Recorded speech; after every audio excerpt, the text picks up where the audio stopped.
बिस्मिल्लाहिर्रहमानिर्रहीम, अस्सलाम वालेकुम। आज के लेक्चर के अंदर हम देखने वाले हैं कि डेटा की समरी क्या होती है। समरी से मुराद जब आपके पास एक डेटा मौजूद है तो आप उसको किस तरीके से समराइज़ करते हैं और कौन कौन से पॉइंट्स का आपने ख्याल रखना है जब आप उन्हें समराइज़ कर रहे होते हैं। तो स्क्रीन आपके सामने, मैं यहाँ पे आपको बताता हूँ कि जो इंपॉर्टेंट पॉइंट्स हैं डेटा समराइजेशन के वो कौन कौन से हैं। तो सबसे पहली चीज़ ये है कि जब भी हमने कुछ चीज़ समराइज़ करनी होती है तो हम उसके बारे में पहले इन्फॉर्मेशन जो है उसको गैदर करते हैं, ठीक है। सो फॉर एग्ज़ाम्पल मैं यहाँ पे जो नोटबुक है AI फॉर किड्स वाले के अंदर ले आता हूँ। डेटा इट्स कंपोनेंट्स हो चुका है तो यहाँ पे एक नई वाली करते हैं, not this one, data summary के नाम से, ठीक है। सो डेटा समरी के बारे में हम पढ़ेंगे। डेटा समरी क्या होती है? बेसिकली जब डेटा के बारे में इंफॉर्मेशन हम आगे प्रोवाइड करते हैं उसको बोलते हैं डेटा समरी। पहले हमने डेटा की इंफॉर्मेशन ली, इंफॉर्मेशन लेने को हम डेटा कलेक्शन मेथड बोलते हैं, ठीक है। और जब इसके बारे में इंफॉर्मेशन किसी चीज़ को समराइज हम करते हैं इसको हम बोलते हैं डेटा समरी, ठीक है। डेटा की समरी।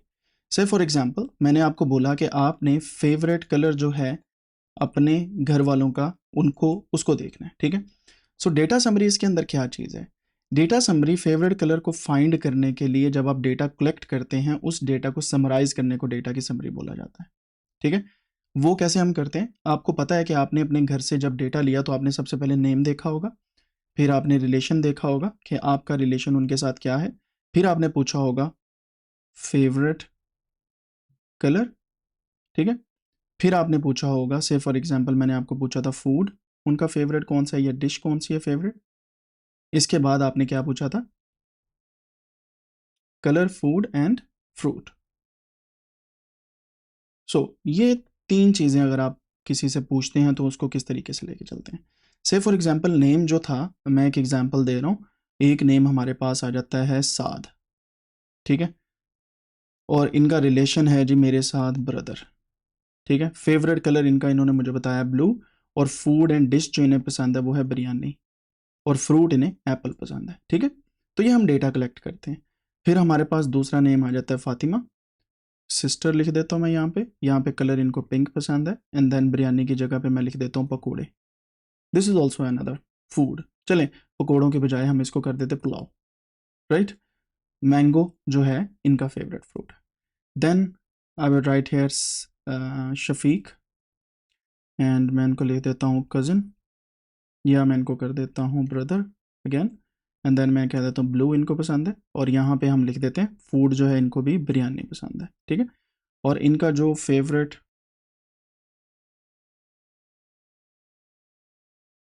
मैं हमेशा मैंगो के स्पेलिंग के आगे ई लगा देता हूँ, that's my mistake, sorry for that, क्योंकि डिफरेंट लैंग्वेजेस मैंने सीखी हुई हैं तो इस वजह से आ जाता है।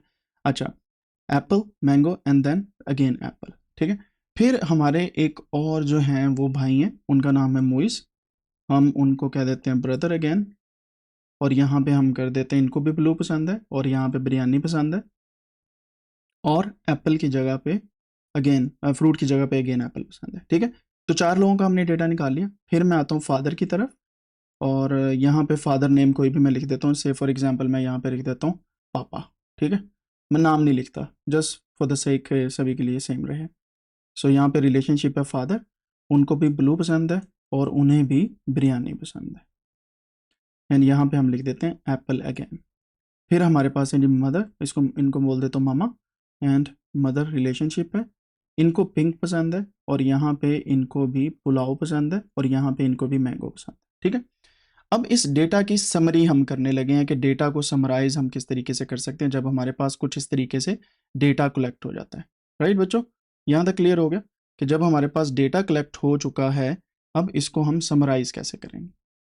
अब अगर आप गौर करें यहाँ पे तो हमारे पास ये डेटा मौजूद है, लेकिन इस डेटा के अंदर एक पैटर्न है। वो पैटर्न क्या है, कोई बताएगा बच्चा यहाँ पे कि वो पैटर्न क्या है जो हमारे पास यहाँ पे इस डेटा का आ रहा है?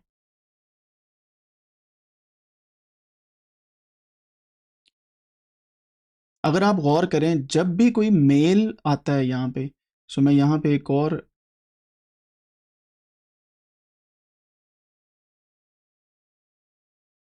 जब भी यहाँ पे कोई male brother brother brother father आते हैं तो इनको ब्लू ब्लू ब्लू पसंद है, और बिरयानी बिरयानी बिरयानी बिरयानी पसंद है, ऐसे ही है। एप्पल एप्पल एप्पल एप्पल पसंद है। जैसे कोई फीमेल आती है उनको पिंक पसंद है, and then we have mango and mango, और यहाँ पे पुलाव, ठीक है। सो इसका मतलब क्या हुआ, हमारा डेटा यहाँ पे एक पैटर्न बता रहा है कि females usually like pink colour, ठीक है, बेस्ड ऑन आवर डेटा, ठीक है, समझ आ गई बात की। सो ये हमारी पहली फाइंडिंग है, ये डेटा को हम समराइज कर रहे हैं अब। और दूसरा क्या होगा इसके बाद, मेल फैमिली मेंबर्स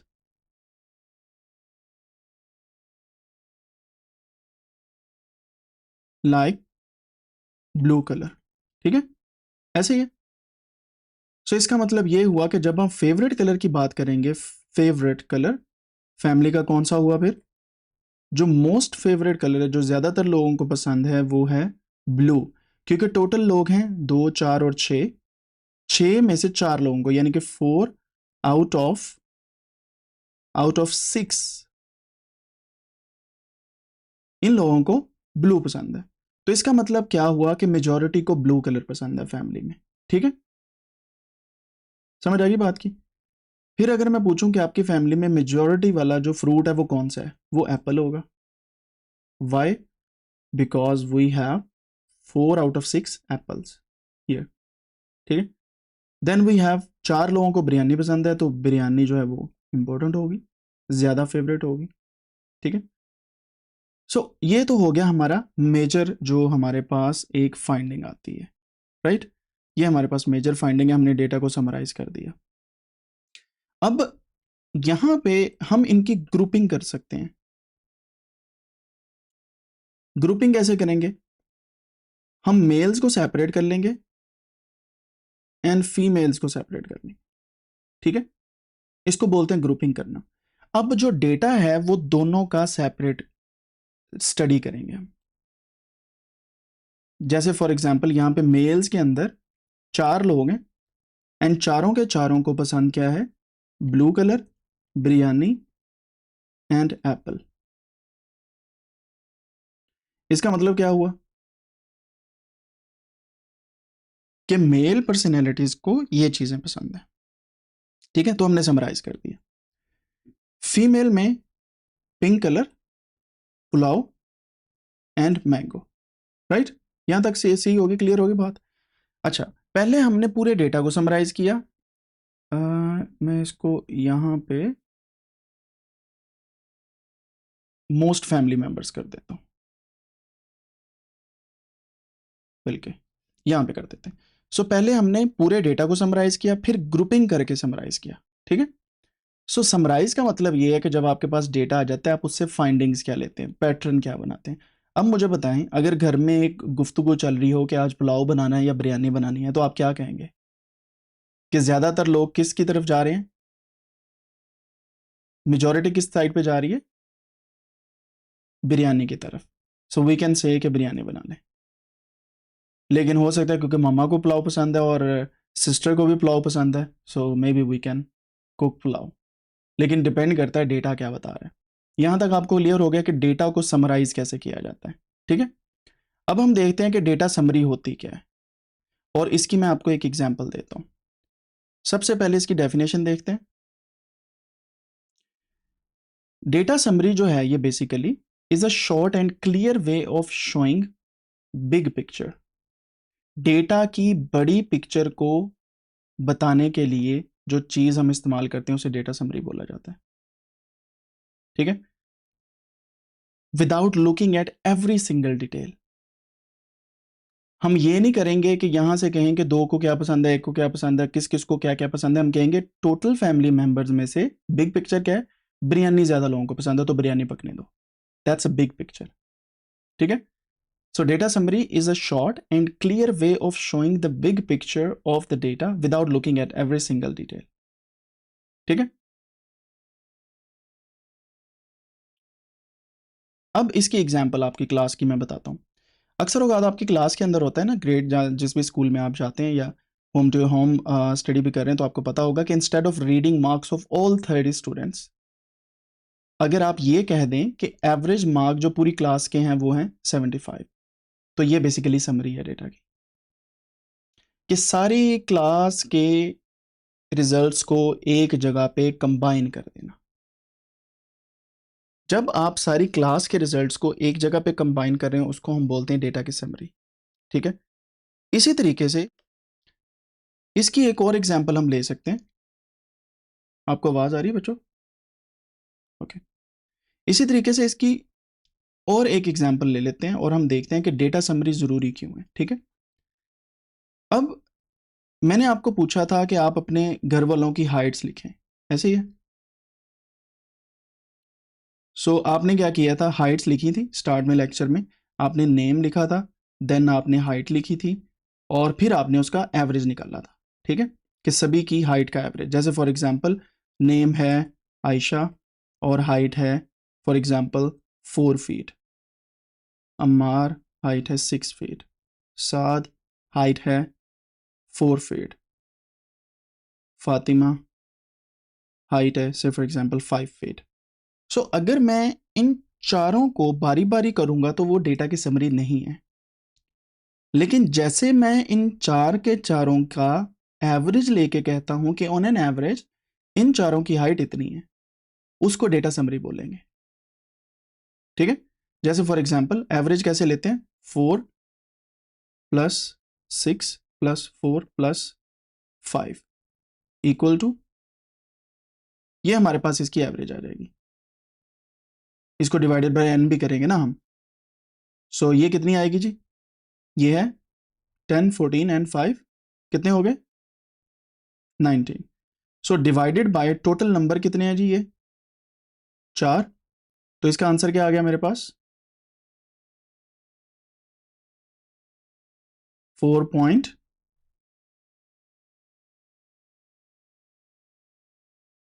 4 पॉइंट कितना आएगा answer.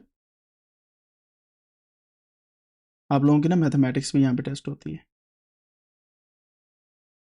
19 divided by 4, 4 4s are 16, 3 आगे एंड 4 7s आर 28, देन 2 4.75। ठीक है, अच्छा अब यहाँ पे गौर करें एक बात को, 4.75 हमारे पास जो है ऑन एन एवरेज हाइट है। ऑफ कोर्स मेरी हाइट जो है 6 मैंने लिखी है और फातिमा की 5 लिखी है, लेकिन ऑन एन एवरेज जब हम बात करते हैं तो इसको बोलते हैं समरी, डेटा की समरी। सो डेटा समरी क्या हुई, data summary is something which is short clear way of explaining a data without looking into all the numbers. ठीक है, हर पूरी डिटेल नहीं देखनी, हमने उसकी एक एवरेज बता देनी। जैसे मैं यहाँ पे इसकी एग्जाम्पल के साथ आपको बताता हूँ कि why do we need that, हमें क्यों ज़रूरी चाहिए ये बेसिकली टाइम बचाती है हमारा। So we don't need to check every row. Just imagine करें कि आपके पास एक डेटा है जिसमें 1000 स्टूडेंट्स का डेटा है, तो आप अकेले अकेले को 1 बाय 1 करके थोड़ी ना देखेंगे। आप क्या करेंगे, सारे डेटा का एवरेज या डिफरेंट किस्म की डेटा समरी की चीज़ों को देखेंगे। ठीक है, इसी तरीके से ये पैटर्न्स फाइंड करने के लिए हमें हेल्प आउट करता है। याद है ना, कल के लेक्चर के अंदर मैंने आपको बताया था कि डेटा डिटेक्टिव्स के लिए पैटर्न फाइंड करना सबसे ज़रूरी है, to look into the things जो लाइकली एग्जिस्ट करती हैं। ठीक है, like the most popular fruit, जैसे मैंने आपको एग्जाम्पल दी थी। And this also makes comparison easier. कैसे, मैं आपको बताता हूँ। यहाँ पे मुझे कोई देख के बता सकता है, एक बड़ा कंपेरिजन यहाँ पे बनता है फीमेल्स वर्सेस मेल। तो अगर मैं यहाँ पे करूँ फीमेल और मेल को कलर्स का कंपैरिजन करूँ तो एक को ब्लू पसंद है, एक को पिंक पसंद है। ठीक है, इसी तरीके से फूड कौन सा पसंद है, बिरयानी या पुलाव। फिर इसी तरीके से फ्रूट कौन सा पसंद है, एप्पल या मैंगो।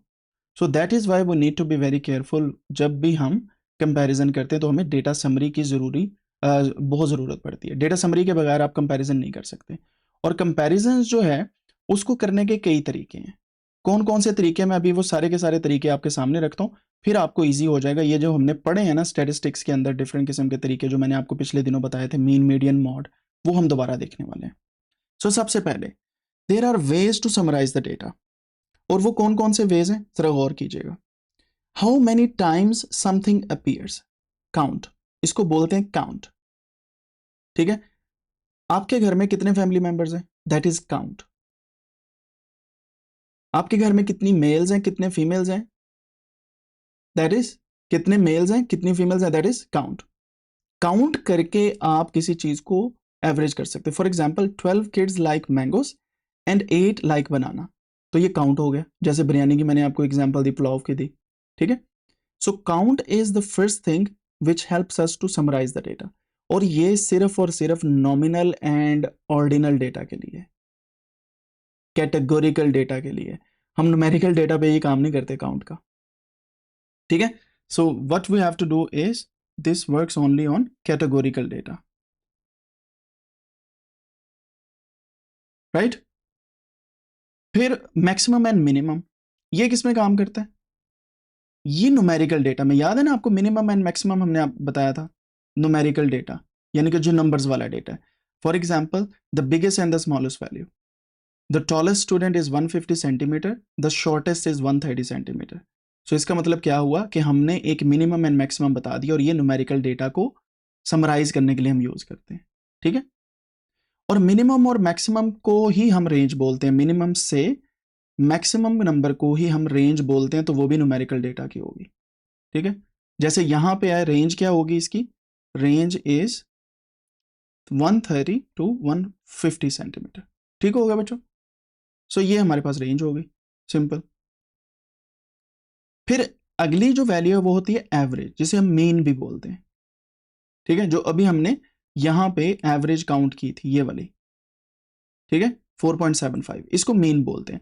और mean also comes from numerical data, so ये भी न्यूमेरिकल डेटा से आएगा। न्यूमेरिकल डेटा ऐसा डेटा होता है जिसमें नंबर्स होते हैं, कैटेगोरिकल डेटा ऐसा डेटा होता है जिसमें कैटेगरीज होती हैं, यानी कि अल्फाबेट्स लिखे होते हैं, ठीक है। हम इसको और भी डिटेल में देखेंगे, मैंने पिछले दिनों के अंदर आपको ये सारी बातें समझाई हुई हैं। सो आई एज्यूम कि आपको आता है, पता है ना क्या है न्यूमेरिकल डेटा और क्या है कैटेगोरिकल डेटा, राइट। फिर आता है मॉड। मॉड कहां पे आता है? द मोस्ट कॉमन आंसर, ये दोनों में ही हो सकता है, it can be true for both, लेकिन मोस्टली हम यूज करते हैं कैटेगोरिकल वेरिएबल के लिए।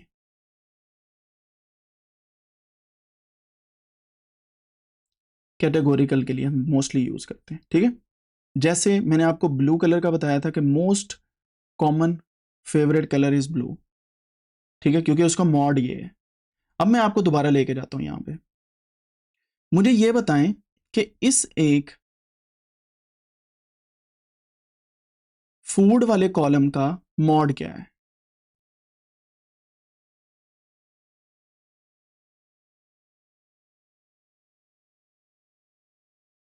Biryani, exactly exactly। और यहां पे मॉड क्या है इस कॉलम का, फ्रूट वाले कॉलम का? एप्पल, ठीक हो गया। अब यहां पे बात करते हैं, इस जगह पे मॉड क्या है रिलेशन में?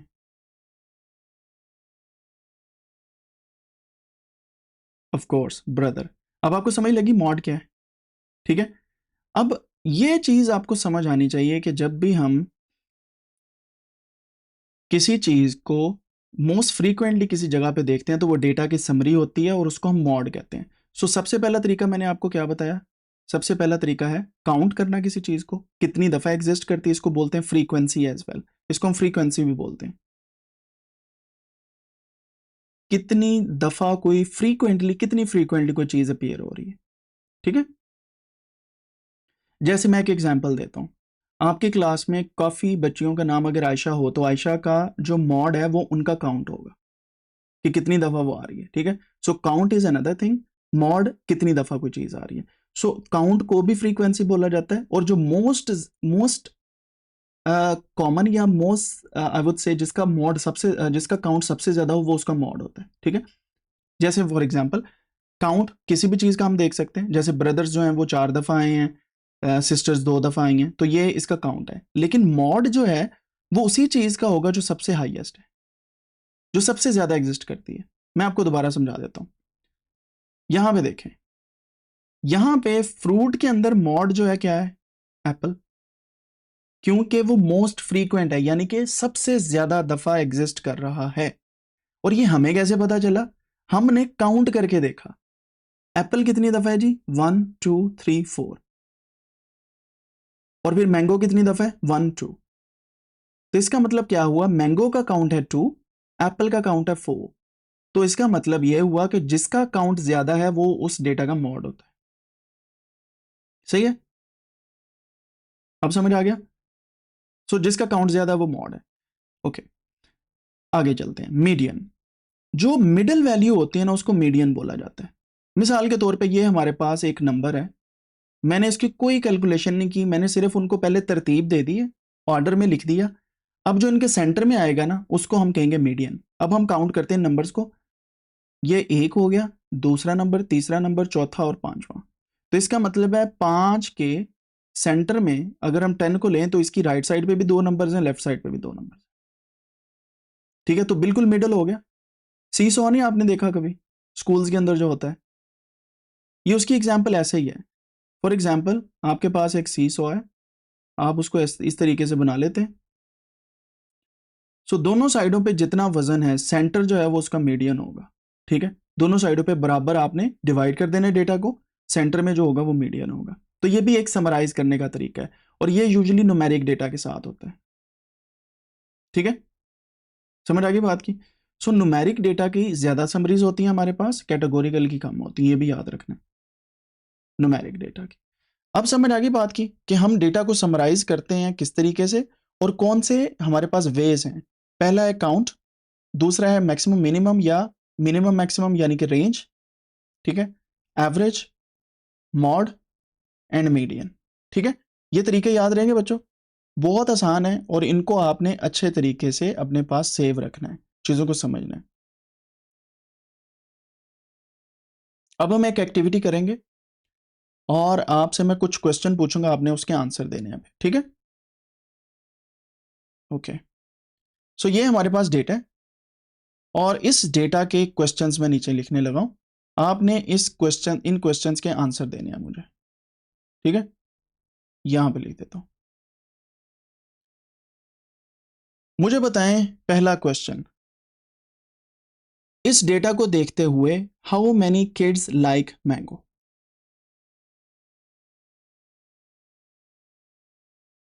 अब डेटा को समराइज कर रहे हैं। ठीक है, 3 किड्स आप बोल रहे हैं, अली हैं, उमर हैं एंड आयशा, राइट। अब मुझे बताएं हु इज द ओल्डेस्ट, सबसे बड़ा बच्चा कौन है इनमें। Ayesha, because of 12 age. What is the average age, अब आपका पता लगना है मुझे, एवरेज एज क्या है जी पूरे डेटा की, निकालें जरा एवरेज। नोटबुक्स आपके पास होंगी, जरा जल्दी जल्दी करें। अब मैंने बताना नहीं है कि एवरेज किस तरीके से काउंट निकालनी है आपने या किस तरीके से कैलकुलेट करनी है, you have to do it by yourself.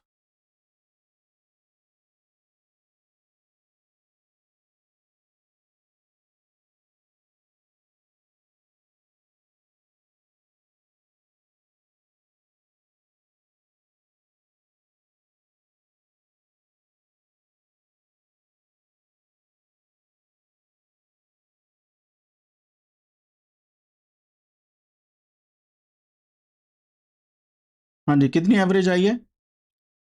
Fatima ने निकाल के दिया जी 10.4, हसनैन कह रहे हैं 8 है,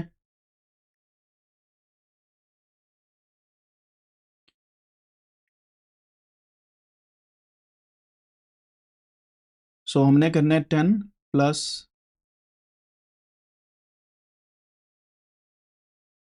11 plus 9 plus 12 plus 10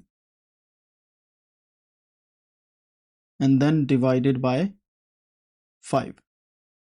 This would be equal to, should be 10.4.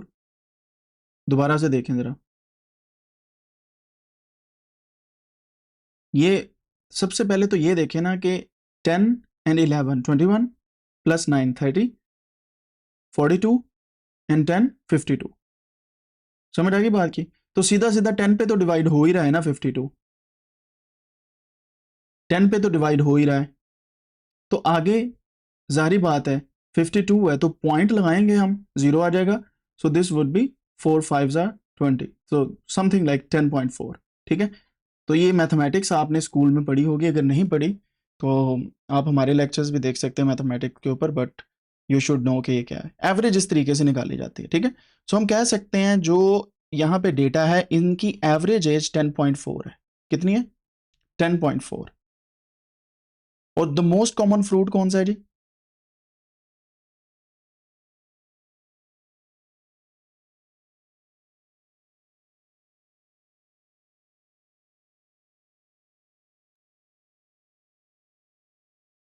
And what is the mode of favourite fruit?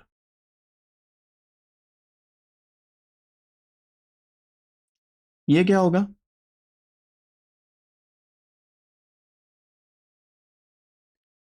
Question number 4 and 5 same है, पूछने का अंदाज डिफरेंट है, जरा गौर करें। What is the most common fruit? Most common चीज को ही हम मॉड बोलते हैं, तो आंसर क्या हुआ? मैंगो।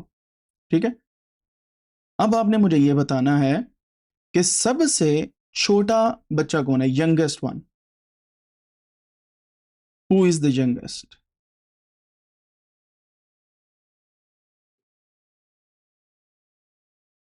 तो वो है उमर। ठीक है, चलें, अब यहां पे मैं लिख देता हूं 900। ठीक है, अब आपने इसकी एवरेज निकालनी है and you have to find anomaly. अब आपकी स्किल का पता चलना है, आप इतने दिनों से मेरे साथ क्या सीख रहे हैं। एवरेज एंड एनोमली का पता करना है, पता आपको है, आपने सिंपली देखना है कि एवरेजेस की क्या है और एनोमली कहां पे आती है।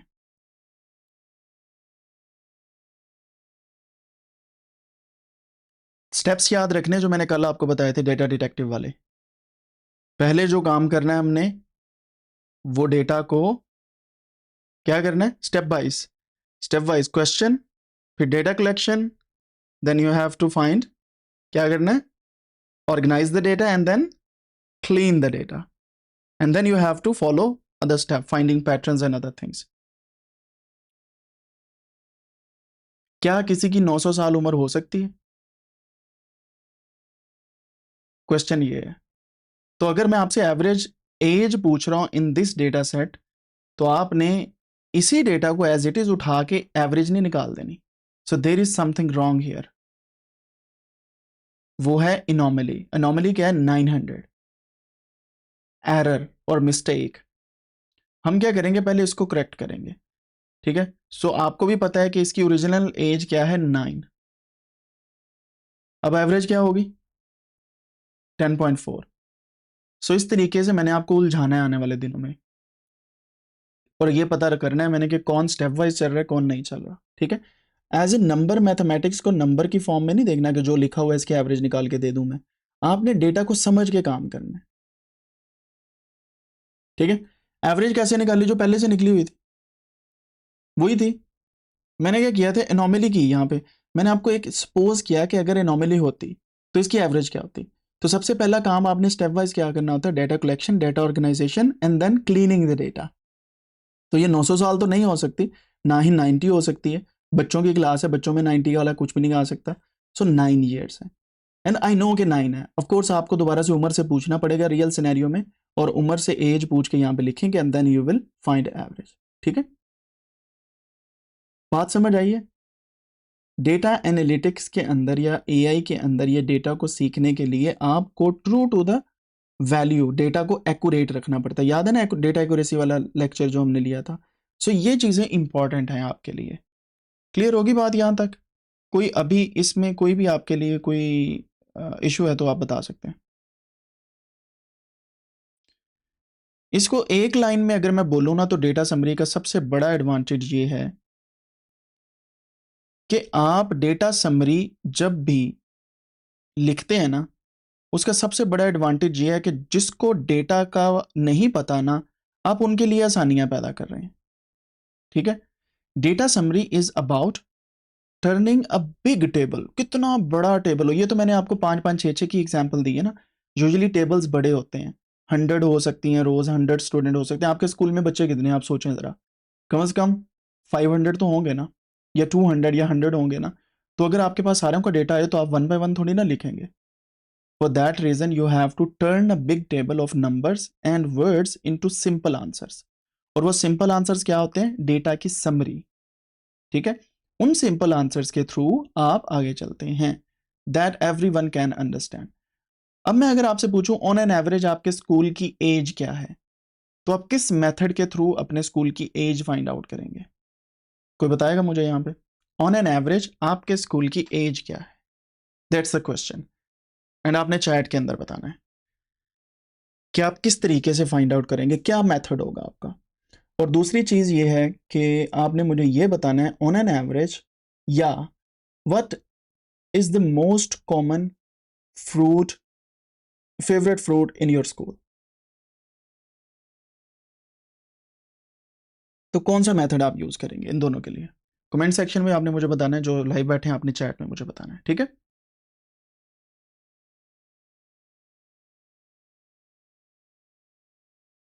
और वो लोग जो मीनवाइल बच्चे बाकी जो हैं वो आंसर दें, और वो लोग जो बिल्कुल नए हैं इस कोर्स के अंदर उनसे मेरी रिक्वेस्ट है कि प्लीज़ प्लीज़ प्लीज़ आप लोग ना कोडैनिक्स यूट्यूब चैनल पे जाएं।